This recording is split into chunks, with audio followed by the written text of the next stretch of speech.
E quais são os pontos de atenção? Nós estamos iniciando, a partir de 1º de janeiro de 2026, a fase de testes da reforma tributária sobre o consumo. Muita gente acabou associando a publicação do ato conjunto que foi feito pelo Comitê Gestor do IBS e pela Receita Federal do Brasil na semana passada, no início da semana passada, as pessoas acabaram associando esse ato conjunto como uma espécie de carta branca para adiar a fase de implantação da reforma tributária. E não é isso que está acontecendo, tá, pessoal? A fase de testes da reforma tributária, ela se inicia conforme o cronograma estabelecido lá em 2023, desde a época da tramitação da PEC 45A de 2019, ela se inicia na implementação efetiva a partir do ano calendário 2026. O cronograma da reforma tributária, ele possui um faseamento. 2023 era o período de aprovação da emenda constitucional essa que foi promulgada no dia 20 de dezembro de 2023, se incorporando ao ordenamento jurídico tributário brasileiro desde aquela data. Depois nós tivemos a tramitação das normas infraconstitucionais, tendo ali na Lei Complementar 214 de 2025 um ponto importantíssimo, que foi o da instituição do IBS, da CBS, do Imposto Seletivo, muito embora há quem defenda que a instituição definitiva desses tributos só estará feita quando nós tivermos as alíquotas definidas, porque elas compõem a regra matriz de incidência do tributo.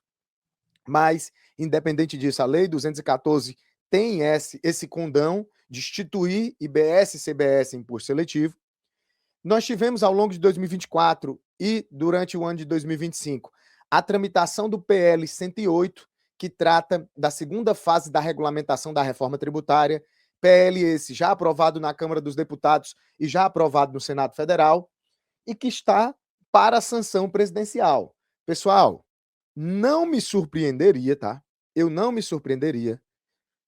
Vejam bem o que eu vou dizer agora, tá? Eu não me surpreenderia se nós tivéssemos a sanção da lei oriunda do PL 108 ainda em 2025, tá? Por quê? Porque o PL 108 ele trata de um assunto muito delicado, que é o Comitê Gestor do IBS. A Lei Complementar 214 de 2025, ela cria um comitê gestor, mas esse comitê gestor da Lei 214, ele é provisório. Ele é provisório. E por ser provisório, nós precisamos que haja a aprovação da segunda lei da reforma tributária, criando o comitê gestor de forma definitiva. Eu estou aqui na Lei Complementar 214, estou abrindo ela aqui diretamente para a gente ler no texto da lei. O capítulo 3, que fala do comitê gestor do IBS, diz o seguinte, ó, artigo 480. Fica instituído, até 31 de dezembro de 2025, o comitê gestor do IBS, Comitê Gestor do Imposto sobre Bens e Serviços, entidade pública com caráter técnico e operacional sob regime especial, com sede e foro no Distrito Federal, dotado de independência técnica, administrativa, orçamentária e financeira. O que eu quero chamar a atenção de vocês é o fato de que esse comitê gestor, que está inclusive produzindo ato conjunto com a Receita Federal, que está produzindo comunicado conjunto com a Receita Federal, ele produz efeitos, ele possui legitimidade para produzir efeitos legais e legitimidade constitucional somente até 31 de dezembro de 2025. E essa legitimidade constitucional ainda é questionável, tá? Essa legitimidade constitucional ela ainda é questionável. Por quê? Porque a constituição definitiva do comitê gestor, ela não está totalmente amparada nas disposições da emenda constitucional 132, porque nós tivemos a nomeação somente dos representantes dos estados e não dos representantes dos municípios. É muito importante, pessoal, compreendermos isso, tá? O principal tributo que a reforma tributária está criando é o IBS, é o Imposto sobre Bens e Serviços. Esse tributo, ele tem a sua importância claríssima em virtude de ser a substituição do ICMS e do ISS. Principal tributo de competência dos estados, principal imposto de competência dos municípios. Quando nós temos essa substituição, e nós temos a própria Constituição, no seu artigo 156b, determinando que a competência administrativa, a capacidade ativa do IBS será exercida pelos entes competentes por meio do comitê gestor, exclusivamente por meio do comitê gestor, nós temos uma importância gigantesca dessa figura para o nosso ordenamento jurídico tributário. Então, o que eu estou dizendo para vocês? Que nós temos uma Constituição, aqui eu vou falar bem no cearense, tá? Meio capenga do comitê gestor em 2025. Por quê? Porque não foi feita de forma definitiva, não foi feita seguindo tudo aquilo que determinava a emenda constitucional 132, porque nós temos somente os representantes dos estados, não temos representantes do município.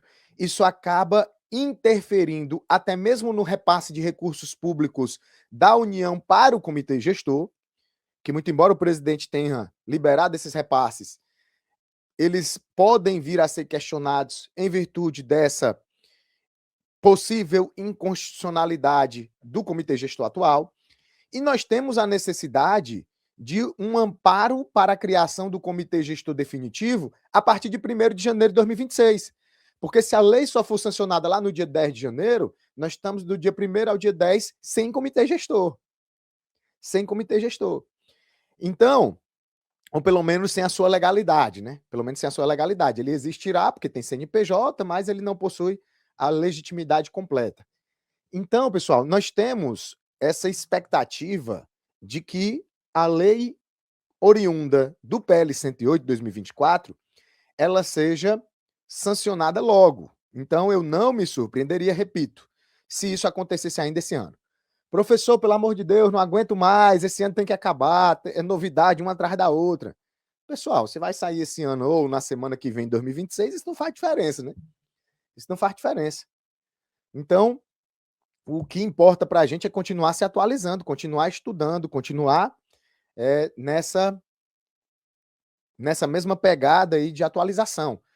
Eu disse para vocês na aula passada, na live passada que eu fiz no final da semana, e vou repetir agora, tá? Isso não é fazer medo a ninguém, isso não é jogar com terrorismo, isso é somente trabalhar de modo a despertar em vocês uma visão de prevenção, tá? 2026 tende a ser o ano mais difícil de toda a transição da reforma tributária, tá? 2026 tende a ser o ano mais difícil de toda a implementação da reforma tributária. Por quê? Porque nós teremos muitas coisas sendo definidas no curso do ano. Eu vou até abordar isso com vocês. Nós teremos muitas situações que mês passado isso não era exigido, a partir do mês seguinte vai ser exigido. Nova nota técnica, novo comunicado conjunto, publicação de regulamento, exigência de informações nos documentos, isso tudo acontecendo com as demais obrigações em movimento, tá? As demais obrigações em movimento. Então, isso nos exigirá uma capacidade de resiliência, uma capacidade mental de lidar com toda essa situação muito grande, tá? Um preparo muito grande. Até por isso que eu lamento um pouco a gente não ter tido um final de ano mais tranquilo, né? Porque se nós tivéssemos tido um final de ano mais tranquilo, que permitisse ao profissional pelo menos descansar um pouco a sua mente para enfrentar o ano de 2026, talvez a gente chegasse com um gás renovado no ano de 2026, né? Mas infelizmente isso não aconteceu e nós temos que trabalhar com aquilo que está colocado nas nossas mãos, né? Com aquilo que está na nossa frente. Então vamos lá. Além disso, pessoal, vejam só como é importante. Olha só, mais um detalhe que me faz sustentar a tese de que nós poderemos ter a sanção da lei oriunda do PL 108 ainda em 2025. Ainda em 2025. O Comitê Gestor do IBS divulgou que no dia 5 de janeiro se iniciará o piloto do IBS. O piloto do IBS. Onde estarão ali, naquele momento, as empresas homologando a apuração assistida do IBS. Vou até trazer para vocês aqui na tela. Eu publiquei isso lá no meu Instagram, né? Comitê Gestor do IBS seleciona 123 empresas para participar de projeto piloto do sistema de apuração. Inclusive, eu tenho cliente que estará nesse piloto, né, que faz parte dessas 123 empresas. Eu até compartilhei o convite que o cliente recebeu lá da Receita Estadual do Rio Grande do Sul, porque a Cefaz Virtual do Rio Grande do Sul, ela participa diretamente do desenvolvimento das soluções tecnológicas envolvendo a reforma, e nosso cliente recebeu a carta convite para participar do piloto referente ao IBS, já a partir do dia 5 de janeiro de 2026. Aí vejam comigo como faz sentido o que eu estou dizendo para vocês. Tem como o piloto começar no dia 5 de janeiro, sendo que o comitê gestor do IBS atual, ele está instituído somente até 31 de dezembro de 2025? Vocês estão percebendo aí o gap que ficará? Como é que eu vou iniciar esse piloto se o comitê gestor não tem nem validade, já que ele só tinha legalmente os seus efeitos produzidos até 31 de dezembro de 2025? Então é por isso que eu estou cantando essa pedra, tá, pessoal? De que nós temos uma enorme probabilidade de ainda em 2025 termos a sanção da lei complementar oriunda do PL 108, tá?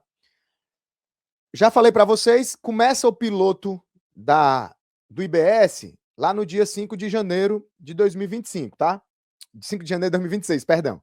Mas o da CBS já está avançado, tá, pessoal? O da CBS começou lá em julho, já está avançado.